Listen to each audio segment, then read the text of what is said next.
আসসালামু আলাইকুম প্রিয় পাঠক পাঠিকারা, সবাই কেমন আছেন? শুরু করছি উপন্যাস কাজল রেখা, পর্ব সংখ্যা 6। লেখিকা তানজিমা ইসলাম, ভয়েস বাই আরবি।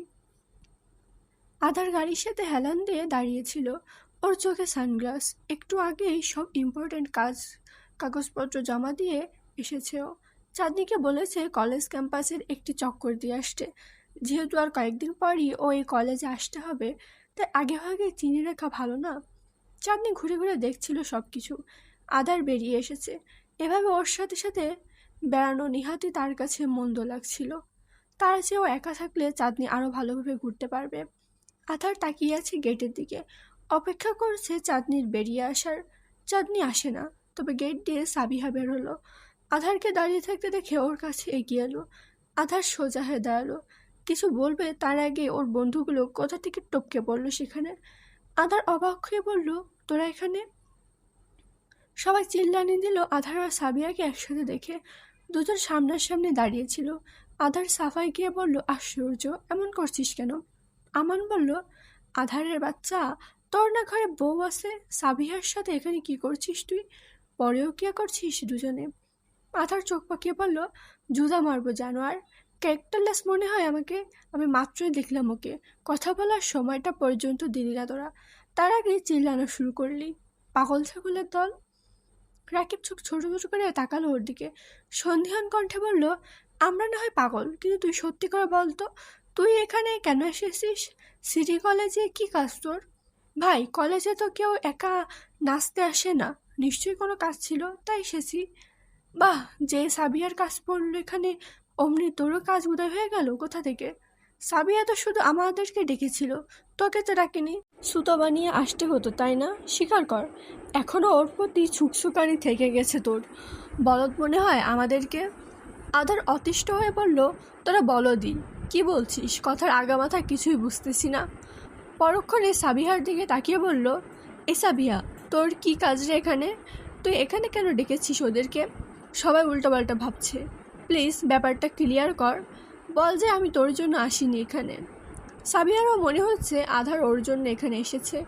আগেও আধার এমন করতো, ওর সাথে দেখা করার জন্য উল্টাপাল্টা বাহানা বানিয়ে আসতো, অজুহাত খুঁজত। যদিও এখনও শিওর না আসলে আধার ওর জন্য আসছে কিনা এখানে। সাবিয়া নিরলস কণ্ঠে বলল, আমার ছোট ভাইয়ের টিসির সাথে অন্য ইম্পর্টেন্স কাগজ জমা দিতে এসেছি। জানিসই তো ওর এখানে চান্স হয়েছে। কাল রাতে ওদেরকে বলেছিলাম কলেজের সামনে আসতে, একসাথে ঘুরতে যাব। তোকে বলতে মানাও করেছিলাম, তুই ভাই নিউ ম্যারিড, বন্ধুদের সাথে হ্যাং আউটে যাওয়ার মতো সময় বা তোর বউ সে পারমিশন দেবে কি না সেটা জানার জরুরি ছিল। কিন্তু ওরা ভাবছে তুই সে খবর পেয়ে আমার জন্য এসেছিস। শেষের কথাগুলো ব্যঙ্গ করে বলল সাবিহা। আধার গম্ভীর দৃষ্টি তাকিয়ে বলল, কিন্তু তুই তো জানিস এটা সত্য নয়। তাহলে সত্য কোনটা? একযোগে চিৎকার করে বলল সবাই। আধার বলল, আরে ইয়ার, চাঁদনিরও এখানে চান্স হয়েছে। ওকে কলেজটা দেখাতে নিয়ে এসেছিলাম, ও ভেতরেই আছে, এলেই দেখতে পাবি, আর আমি নির্দোষ প্রমাণ হয়ে যাবে। আগে টিনেজ ছিলাম, পিছু পিছু ঘোরা ভালো লাগতো সব, এখন চেঞ্জ হয়ে গেছি, অ্যান্ড সবচেয়ে বড় কথা আমার বউ আছে। সাবিহা মুখটা কালো হয়ে গেল। রাবিব গদগদ করে বলল, ওয়াও, আমাদের ভাবিও আসছে। ডোন্ট কল হার ভাবি, অনেক ছোট হয় তোদের থেকে। তারপরও সাবিহা জ্বলছে ভেতরে ভেতরে, কিন্তু দেখাতে পারছে না। তক্ষুনি সেখানে চাঁদনি এলো। মাহাদি এগিয়ে বলল, হাই ভাবি। আচমকা সামনে চলে আসায় চাঁদনি কিছুটা শিউরে উঠে দুপা পিছিয়ে গেল। মাহাদি হাসি মুখে বলল, ভয় পেয়েছেন? আধার পেছন থেকে বলল, ওর গায়ের উপর গিয়ে পড়তি, তাহলেই ভয় পেত না। সার, সরে দাঁড়া ওর থেকে, ও এসবে অভ্যস্ত নয়। মাহাদি নিয়ে এলো ওকে। চাঁদনি ওদের সবাইকে দেখে অবাক হলো ভীষণ। সবাই যে কথা বললো ওর সাথে, সাবিহা সারা। ওর কথা বলতে ইচ্ছা করছে না, রাগ লাগছে খুব। আধার যতই ওর প্রাক্তন হোক, তবুও চাঁদনির উপর হিংসা লাগছে ওর। আধার চাঁদনির হাত ধরে বলল, তাহলে তোরা যা, আমিও যাই ওকে নিয়ে। আমান ধরফরিয়ে বলল, যাবে মানে? আমাদের সাথে যাবি না? কেন যাব তোদের সাথে? তোরা তো একবারও ডাকলি না আমাকে। সাবিহার জন্যই তো হয়েছে সব, ওই বেয়াদ্দপ মহিলাই তো মানা করেছে তোকে ডাকতে। প্লিজ ভাই, রাগ করিস না, আমাদের মধ্যে রাগ কিসের? সাবিহা সারা সবাই জোরাজুরি করতে থাকলো আধারকে। আধার ওদের থামিয়ে দিয়ে বলল, আরে আমি রাগ করিনি, যেতাম তোদের সাথে, বাট চাঁদনি আছে, ওকে বাড়ি পৌঁছে দিতে হবে আমাকে। তটিনী বলল, চাঁদনি আছে তো সমস্যা কি, চাঁদনিও যাবে আমাদের সাথে, ঢাকা শহর ওর ঘোরা হবে। আধার চাঁদনির দিকে তাকিয়ে বলল, যাবি? তোর বড় আপদের সাথে থাকবি আর কি, তোরও তো ঘোরার অনেক শখ। চাঁদনি কনফিউজ হয়ে গেল। উত্তর দিতে যাবে তার আগে সাবিহা ছ্যাদ করে উঠল, ও কেন যাবে? আমাদের বন্ধু মহলে অন্য কেউ ঢোকার পারমিশন নেই। ভাই, ও তো আধারের বউ, আমাদের সাথে গেলে সমস্যা কি? এমন নিষ্ঠুরের মতো বিহেভ করছিস কেন? আমান বলল। সাবিহা আবারও ঝাঁঝালো কণ্ঠে বলে উঠল, সমস্যা নেই, আবারও আছে। আমরা যখন ফ্রেন্ডরা একসাথে হই তখন আমাদের বয়ফ্রেন্ডরা বা তোদের গার্লফ্রেন্ডকে পর্যন্ত নিয়ে আসিস না। তটিনী একবার ওর বিএফকে নিয়ে এসেছিল বলে যে ঠ্যাস মারলি, সেটা আধারের বেলায় কেন হবে না? ওর বউ আমাদের সাথে যেতে পারবে না, আমাদের ফ্রেন্ডশিপে আমি কাউকে ঢুকতে দেব না। চাঁদনির খুব গায়ে লাগলো কথাগুলো। আধার জানতো এমনটাই হবে, কেউ রিয়াক্ট না করলেও সাবিহা করবেই। এটা ওদের বন্ধু মহলের রুলস, ওরা মানে শুধু ওরাই। এখানে ওদের জিএফ বিএফ বউ কিছু এলাও না। চাঁদনির দিকে এক পলক তাকালো। চাঁদনি ইশারা দিয়ে বলল যাবে না। আজহার সাবিহার দিকে তাকিয়ে বলল, ঠিক আছে, চাঁদনি যাবে না, কিন্তু তুই যাবি? না, আমিও যাব না। কেন কেন যাবি না কেন? ও, তোর বউ যেতে পারবে না তাই? 1 মাসের একটা সম্পর্কের জন্য 6 বছরের বন্ধুত্ব ভুলে যাচ্ছিস? আমাদের যে ও বড় খুব গুরুত্বপূর্ণ তোর জন্য। আধার উত্তর দেওয়ার আগে আমান বলল, চাঁদনি আধারের বউ, অবশ্য ও সবার চেয়ে বেশি গুরুত্বপূর্ণ ওর কাছে। ও বেড়ে না গেলে নিশ্চয়ই তুই বেড়ে যাবি না? চুপ চুপ, একদম চুপ, আমি আধারের সাথে কথা বলছি, নাক গলাবি না একদম। আমার মুখ ফেরালো। সাবিহা তাকালো আধারের দিকে, রেগেমেগে বলল, তুই যাবি না আমাদের সাথে? আধার পড়ল অথই সাগরে। ওর খুব যেতে ইচ্ছা করছে, কিন্তু চাঁদনিকে একা ছাড়তেও পারছে না। আধার অসহায় দৃষ্টিতে তাকালো চাঁদনির দিকে। চাঁদনি বলছে না কিছু। আধার সাবিহার দিকে তাকিয়ে বলল, চাঁদনি একা কী করে যাবে? ক্যাব বুক করার জন্য ফ্ল্যাটের চাবি দিয়ে দে, তাহলে তো হয়। আমার ছোটো ভাইও ওর বয়সী, একাই বাড়ি চলে যায়। তোর ছোটো ভাই ছোটোবেলা থেকেই এখানে বড় হয়েছে।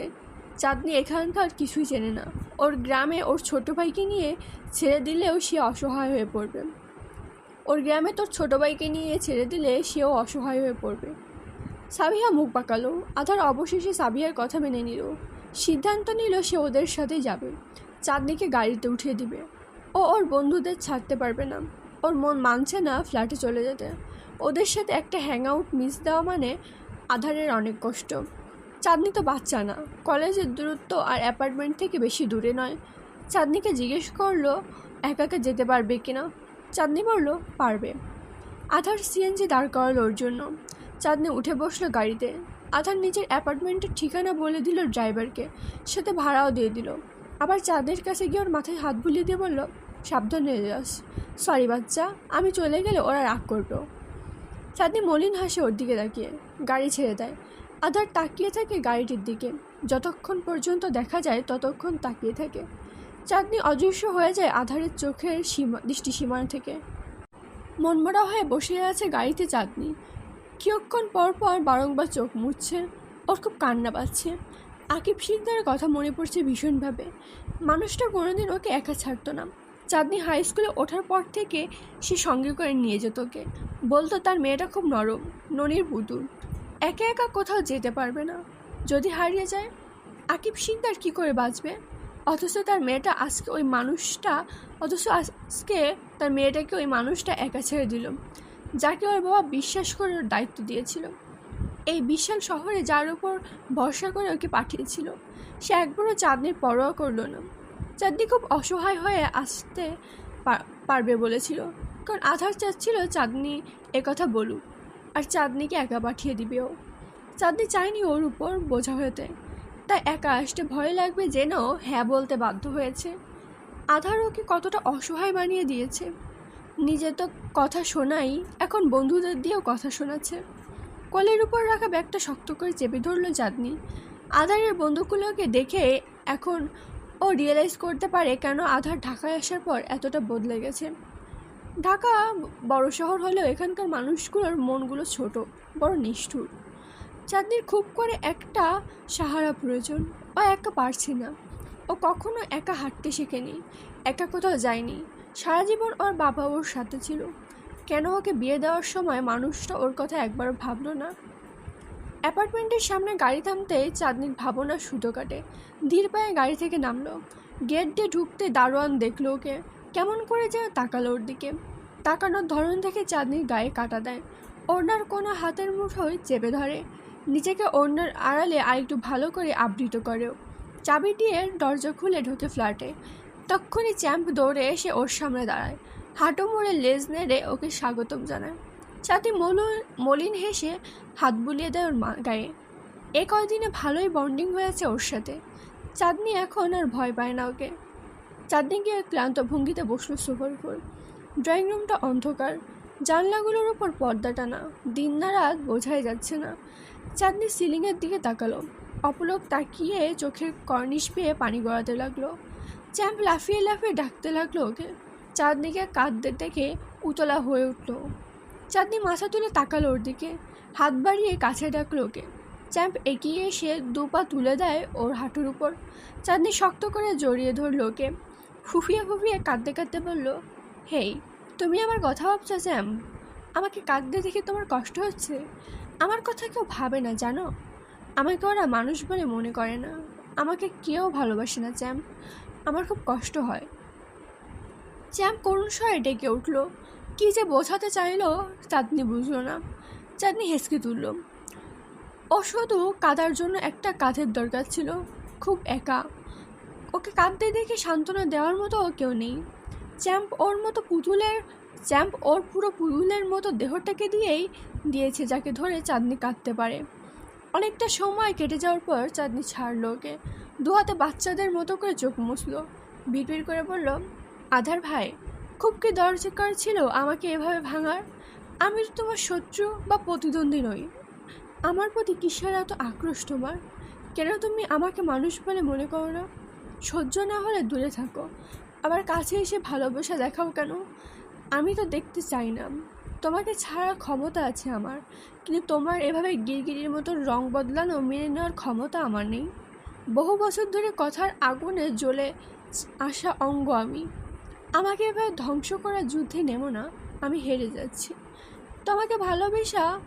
তোমাকে ভালোবাসায় হেরে যাওয়ার যন্ত্রণা ছাড়া আর কিছুই নেই। আধারের মুখটা কালো। চাঁদনিকে বিদায় দিয়ে আসার পর থেকেই নিরীহ মুখ করে বসে আছে। সাবিয়া অনেকক্ষণ ধরে খেয়াল করছে ব্যাপারটা, ইভেন সবাই, কারণ আধার আসার পর থেকে একবারও হাসেনি। অথচ বন্ধুদের সাথে ওকে বেশি উৎফুল্ল দেখা যায়। রেস্টুরেন্টে বসে হাসি তামাশা করছে সবাই। কর্নারে দুটো টেবিল বুক করেছে ওরা। অথচ আধারের মুখে আমাবস্যা। সাবিয়া ওর পাশে বসেছিল। খানিকক্ষণ পর পর বাঁকা চোখে দেখছে ওকে। আধারের নীরবতা আর ভীষণ করুণ দৃষ্টিতে দেখছে ওকে। সাবিয়া একটু কাছে গেল ওর, পাংশুটে মুখে বলল, কি হয়েছে? আধার এক পলক তাকালো ওর দিকে, দীর্ঘশ্বাস ফেললে বলল, কি হবে? ঠিক আছিস তুই? সাবিয়া ওর হাত ধরতে গেল। আধার ছাড়িয়ে নিল। গম্ভীর দৃষ্টিতে তাকিয়ে বলল, ঠিক আছে আমি। তুই এভাবে মন খারাপ করে বসে থাকার জন্য এসেছিস? ঘুরতেই এসেছি, কিন্তু ইচ্ছা করছে না এখন।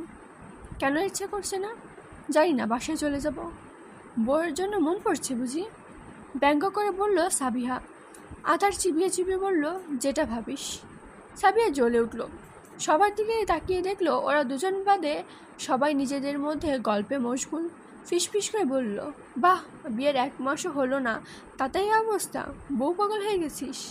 আচ্ছা, এমন পাগলামি তো তুই আমার জন্য করতি। তুই বলেছিলি তোর বউ আমার থেকেও বেশি সুন্দর হবে, তাকে তুই আমার চেয়ে বেশি ভালোবাসবি। বাট ও তো আমার চেয়ে সুন্দর না। বেশি কি হবে, আমার চেয়ে কম সুন্দরও না, একদম কালোই বলা চলে ওকে। খুব সুন্দর হলে তোর সে পাগলামি আমি মেনে নিতাম, বাট ও যেমন, তাদের তোর এসব কনসার্ন ঠিক মেনে নেওয়া যাচ্ছে না। আধার অগ্নিদৃষ্টিতে তাকালো ওর দিকে। বিভূষিত কণ্ঠে বলল, মুখ সামলা সাবিহা। সবসময় ওকে নিয়ে এসব কথা বলার সাহস কই পাস তুই? কিছু বলি না বলে কি লিমিট ক্রস করে ফেলেছিস? ও কালো না শ্যামলা, ও ওর মতোই সুন্দর। তোর মতো সুন্দর হওয়ার দরকার নেই ওর। আর আমি পাগলামি করছি না ওকে নিয়ে, শুধু চিন্তা করছি ও একা যেতে পেরেছে কিনা। বাচ্চা মেয়েটাকে নিয়ে এসব বলছিস, লজ্জা করছে না? তোর ছোটো ভাইয়ের বয়সীও, তুই আমাকে পিন্স মেরে এসব শোনাস, আর আমি বাসায় গিয়ে ওর উপর এসব ছাড়ি। রিহাই দে ভাই, বিয়ে আমি করেছি তো, তাই কনসার্ন আমারটা। ও কালো না সাদা সেটা আমি বুঝে নেব। আধারের শেষের কথাগুলো কিছুটা উচ্চস্বরে বলল। সাবিয়া থতমত খেলো। ওর বন্ধুরা সবাই অবাক হয়ে তাকালো ওর দিকে। সাবিয়া লজ্জায় পড়ে যায় ওদের সামনে। তোরে নিয়ে উদ্বিগ্ন স্বরে বলল, কি হয়েছে আধার, এমন করছিস কেন? তোর বান্ধবীকে নিজেকে সামলাতে বল, ওকে বোঝা যে আমার বিয়ে হয়ে গেছে, নিজেই ব্রেকআপ করেছে ও, এখন কেন এমন করছে? কি করেছে ও? আমি ম্যারিড এটা জানা সত্ত্বেও গায়ে পড়েছে আমার। চাঁদনিকে নিয়ে উল্টোপাল্টা কথা শোনাচ্ছে, সবসময় শোনায়, হজম করে নিই। এখানে হজম করি, ওখানে গিয়ে বেচারি মেয়েটার উপর ঝাড়ি সব। ও কি ভাবছে ওরে রাগ দেখাইতে পারবো না আমি? ও আমাকে রাগ দেখায় আর আমার রাগের শিকার হয় অন্য আরেকজন। ওকে কে অধিকার দিয়েছে একটা মানুষকে নিয়ে এভাবে কথা বলার? বেদব। সাবিয়ার রাগে অপমানে কঠোর থেকে পানি ঝরতে শুরু করে। অশ্রুসিক্ত নয়নে তাকালো, ব্যাকুল কণ্ঠে বলল, ব্রেকআপ আমি করিনি, শুধু একটু সেপারেশন চেয়েছিলাম, একটু সময় চেয়েছিলাম তোর থেকে। তুই সময় দিলি না ধার, গ্রামে চলে গেলি, আরেকজনকে বিয়ে করে নিলি, আমার কথা একবারও ভাবলি না পর্যন্ত। এটা আমি মানতে পারছি না। তুই মুভ অন করেছিস ঠিকই, কিন্তু আমি এখনও সেই সম্পর্ক থেকে বেরোতে পারিনি। আমার ঠেকা নেই তোর কথা ভাবার, কতটা পাগলামো করেছি তোর জন্য। তুই আমার সাথে যোগাযোগ পর্যন্ত বন্ধ করে দিয়েছিলি, নিজের ইচ্ছায় সম্পর্ক ভেঙেছিস, তুই আমার ইগো হার্ট করেছিস। এত ইগো তোর? ভালোবাসার চেয়ে কি ইগো বেড়ে গেল? তাহলে তো তুই আমাকে ভালোই বাসিসনি কোনোদিন। এভাবে একবারও ভেবেছিস কেন যোগাযোগ বন্ধ করেছিলাম? ভাবিসনি।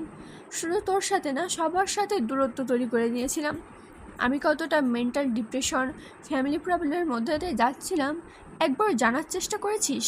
তুই খালি ভাবিস নিজের কথা। তুই কি ফিল করিস তোর কেমন লাগে? আরেকজনের ইমোশন, আবেগের কোনো দাম নেই তোর কাছে। তুই একটা স্বার্থপর মানুষ। অসহায় স্বরে বলল সাবিহা। হ্যাঁ, আমি স্বার্থপরই, আসলেই আমি অনেক স্বার্থপর। তোর মতো একটা বেইমানের কথা আমলে নিয়ে আমি চাঁদনির সাথে খারাপ বিহেভ করতাম না। বাচ্চা মেয়েটাকে আমি এতটা কষ্ট দিতাম না। ওর মুখের দিকে তাকালেই আমার খারাপ লাগে। কতটা কষ্ট দিই আমি ওকে। সাবিহা তীব্র আক্রোশে ঝাঁঝালো স্বরে বলল, আমার কথায় কষ্ট দিস? বাহ, এতটা মানিস আমার কথা? জানতাম না তো, জানোয়ার। নিজের দোষ বলবি না, তারপর আবার আমার উপর দোষ চাপাবি। তুই যে কত বড় সুন্দরের পূজারি তা আমি ভালো করে জানি। কালো মানুষদের দেখলেই কিভাবে তুই ঠেস মেরে কথা বলিস, আমাদের সাথে গসিপ করিস, আমি জানি না? ভাই, তোরা 6 বছর ধরে দেখতেছি আমি। মানুষের একটা খুঁত পাইলে কীভাবে সেটা নিয়ে ঘাটস তুই, কীভাবে মানুষের বডি শেভিং করিস, বর্ণনা করিস। You are a racist. সেখানে তোর বউ কালো। আসল কথা কি জানিস? তুই এটা মানতে পারিস না যে তোর বউ কালো, তাই তুই ওর সাথে এতটা খারাপ বিহেভ করিস। এখানে আমার কোনো দোষ নেই। আধার কিছু বলতে পারলো না। সাবিয়ার কথাগুলো ওর পয়েন্টে পয়েন্টে লেগেছে একদম। আসলে আধার এমন, ও নিম্ন লেভেলের রেসিস্ট। ছোটোবেলায় এমনই ছিল, তবে তখন ওর বিহেভিয়ারগুলো তেমন বেশি প্রকাশ পেত না। বড় হওয়ার সাথে সাথেই ওর এই বডি শেমিং বর্ণনা আরও বেড়ে যায়। আধার সাবিয়ার সাথে কথা হেরে যাওয়া মানতে পারল না। টেবিলে বাড়ি দিয়ে উঠে দাঁড়ালো, হনহনিয়ে বেরিয়ে গেল রেস্টুরেন্ট থেকে। ওর বন্ধুরা সবাই পিছনে ডাকলেও আধার ফিরে তাকালো না। সদর দরজার ভেতর থেকে লক করা না, শুধু আবজে বেঁধে রাখা হয়েছে, একবার ধাক্কা দিলেই খুলে যাবে। আধারের কপালে ভাঁজ পড়ল। চাঁদনির দরজা লক করলো না কেন? বিভ্রান্ত হয়ে ঘরে ঢুকলো, দেওয়াল হাতে সুইচটা চিপে অন করলো। চাঁদনি ঘুমিয়ে আছে সোফার উপর, পা দুটো ঝুলছে সোফা থেকে নিচে। ওর পায়ের কাছে চ্যাম্প ঘুমাচ্ছে। আধার গিয়ে মেঝেতে সোফার সাথে হেলান দিয়ে বসলো। চাঁদনি একদম গুটিসুটি মেরে শুয়ে আছে, যে উঠলে হাড়ে হাড়ে ব্যথা টের পাবে। ওর পা দুটো সোফার উপর তুলে দিতে চাইলো আধার। চাঁদনির ঘুম ভেঙে গেল। আধারকে দেখে ধরফড়িয়ে উঠে বসলো, চোখ কষলে বলল, তুমি চলে আসছো? হ্যাঁ। এই অসময়ে ঘুমাচ্ছিস যে দুজনে? বাবার সাথে কথা বলার পর কখন যে ঘুম চলে এলো টেরই পেলাম না। আধার তাকালো ওর মুখের দিকে। ও উদ্বিগ্ন স্বরে বলল, রাগ করেছিস তুই আমার উপর? রাগ কেন করব? কপালে ভাঁজ পড়ল চাঁদনির। আধার উত্তর দিল না। মেঝেতে ঘুমন্ত চ্যাম্পের দিকে তাকিয়ে বলল, সরি চাঁদ, আই অ্যাম রিয়েলি সরি। আরে ভাই, সরি কেন বলছো সেটা তো বলো। আধার চুপ করে থাকলো, বলল না কিছু। চাঁদনি সোফার উপর রাখা ওর মোবাইলে সময় দেখে নিল। 2টো বাজে, মাত্র দুপুর হয়েছে। আধার এত তাড়াতাড়ি চলে এসেছে। চাঁদনি বলল, তোমার বন্ধুদের সাথে না বেড়াতে গেলে এত তাড়াতাড়ি চলে এলে যে? এমনি ভালো লাগছিল না। তোর আসতে কোনো অসুবিধা হয়নি তো? আমার অসুবিধার কথা খুব ভাবো মনে হচ্ছে। এত ভাবলে তো একা ছেড়ে দিতে না। তুমি জানো আমি একা কোথাও যেতে পারি না, একা চলতে শিখিনি আমি, তারপর আমাকে একা ছেড়ে দিলে? আধার হাঁটুতে থুতনি ঠেকিয়ে বসলো, মিনমিন করে বলল, সাবিয়ার কথায় কষ্ট পাস না, ও আসলে এমনই, একটু রুড। তোমার চেয়ে বেশি না। তোমার কথা শুনতে শুনতে আমি এখন ওগুলো আমার কাছে পান্তা ভাত মনে হয়। চাঁদনির পা দুটো আধারের গা ছুঁই ছিল। আধার ওর পা দুটো নিজের কোলে নিল। চাঁদনি সরাতে চাইল, আধার চেপে ধরে রাখলো। পায়ে হাত দিও না, তোর জন্য আমার খুব কষ্ট হয় চাঁদ। আমি তোকে কষ্ট দিতে চাই না, তবুও কেন যে এমন উল্টাপাল্টা বিহেভ করে ফেলি তোর সাথে। সেন্টি মারা কথা বন্ধ করো, ঘৃণা লাগছে আমার। তুই এখন রুড বিহেভ করছিস আমার সাথে। দীর্ঘশ্বাস ফেলল আধার। চাঁদনি বাবু হয়ে বসে আছে। আধার ওর পা ছাড়ে না। ওর আঙুলগুলো নেড়ে চেয়ে দেখে, যেন ওর পা একটা খেলনা। আধার ওর পা নিয়ে খেলছে। অনেকটা সময় নীরবতায় কেটে যায়। চাঁদনি একটু পর কেমন করে জানি জিজ্ঞেস করে, তুমি আর সাবিয়া আপুর রিলেশনে ছিলে? রিলেশন কি জানো না তুমি? না তো। আধার হাসলো। চাঁদনির মনে হলো আধার ওকে তাচ্ছিল্য করে গা জ্বালানো হাসি দিয়েছে। চাঁদনি মুখ বাঁকালো, নাটক করো কেন? অনেক কিছু জানিস দেখি। আমি তো তোরে অনেক ইনোসেন্ট মনে করছিলাম।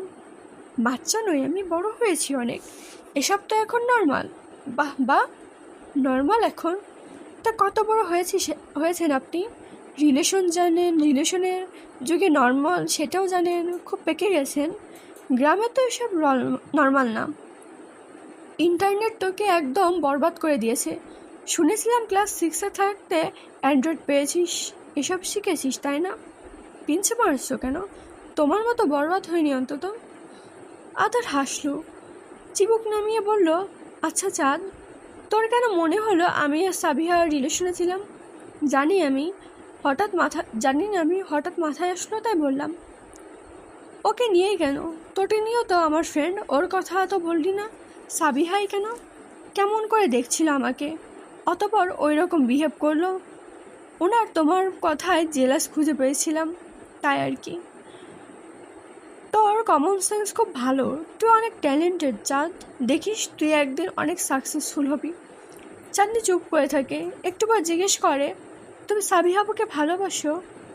ভালোবাসায় কি? আমি কি করে জানবো? আমাকে তো কেউ কোনোদিন ভালোবাসেনি। আধার তাকালো চাঁদনির দিকে। ওর মুখটা গোমড়া। দিনের বেশিরভাগ সময় ওর মুখে এভাবে ঠাডা পড়ে থাকে, যেন হেসে কথা বলা মানা। আধার উদাস হয়ে ওর হাঁটুর উপর মাথা রাখলো। চাঁদনি ঠোঁটে ঠোঁট চাপলো, সরিয়ে দিতে চাইল ওকে। আধার আরও গেড়ে বসলো, অস্থির স্বরে বলল, আমি যদি বলি আমি ওকে ভালোবাসি, তুই কষ্ট পাবি? না, আমি কেন কষ্ট পাবো? কষ্ট পাবি না? এই যে তোর হাজব্যান্ড আরেকজনকে ভালোবাসে, এটা জেনে তোর খারাপ লাগবে না? খারাপ লাগতো যদি আমাদের মধ্যে একটা স্বাভাবিক সম্পর্ক থাকতো, যেটা হাজব্যান্ড হোক বা কাজিন নামক একটা প্রিয় মানুষ হোক। কিন্তু তুমি তো আমাকে মানুষ বলেই মনে করো না, বউ তো অনেক দূরের কথা। সেখানে অন্য নারীর কথা শুনে খারাপ লাগার প্রশ্নই ওঠে না। তুই অনেক ম্যাচিউর হয়ে গেছিস চাঁদ। তুই আর আগের মতো নেই, বদলে গেছিস। তোমার বদলে যাওয়ার সামনে আমার বদলে যাওয়া কিছুই না। প্লিজ তুই বদলাস না। তুইও যদি বদলে যাস, তোর আর আমার মধ্যে কী পার্থক্য থাকলো? তুই অনেক ভালো, আমার মতো খারাপ নোস। তোর বদলে যাওয়া আমার সহ্য হবে না। চাঁদনি গম্ভীর দৃষ্টিতে তাকালো আধারের দিকে। আধার বলল, কিন্তু সাবিহা আমাকে ভালোবাসতো জানিস, খুব ভালোবাসতো। ইভেন হয়তো এখনও ওর ফিলিংস আছে আমার জন্য। দেখেই বোঝা যায়। ভালোবাসা তো হারিয়ে যায় না। তুমি ভালোবাসতে কিনা সেটা বললে না যে। ভালোবাসতাম কিনা জানি না, কিন্তু ওর জন্য অনেক পাগলামি করেছিলাম। কীরকম পাগলামি? শুনলে হাসবি। সাবিয়া আপু তোমাকে এত ভালোবাসলে ব্রেকআপ কেন হলো তোমাদের? তুমি ভেঙেছো সম্পর্ক? না, ও ভেঙে দিয়েছে। চাঁদনি চুপ হয়ে গেল, আধারে চুপ। একটু পর চাঁদনি বিরল স্বরে বলল, সাবিহা আপু যদি ফিরে আসতে চাই? চাবে না। ও জানে আমি কতটা টক্সিক। ধরে নাও চাইলো। ধরতে ধরতে পারবো না ভাই কিছু। কিন্তু যদি সত্যি এমন কিছু হয় আমি খুব খুশি হব চাঁদ, কারণ আমি সেদিন তোকে মুক্ত দিতে পারবো। তোর এই বন্দি দশা, এই অসহায়তা আমার ভালো লাগে না। তুই আমার চেয়েও বেস্ট কাউকে ডিজার্ভ করিস। আজকের পর্ব এই পর্যন্তই। কেমন হয়েছে অবশ্যই জানাবেন। বেশি বেশি করে শেয়ার করবেন, কমেন্ট করবেন, লাইক করবেন। ধন্যবাদ।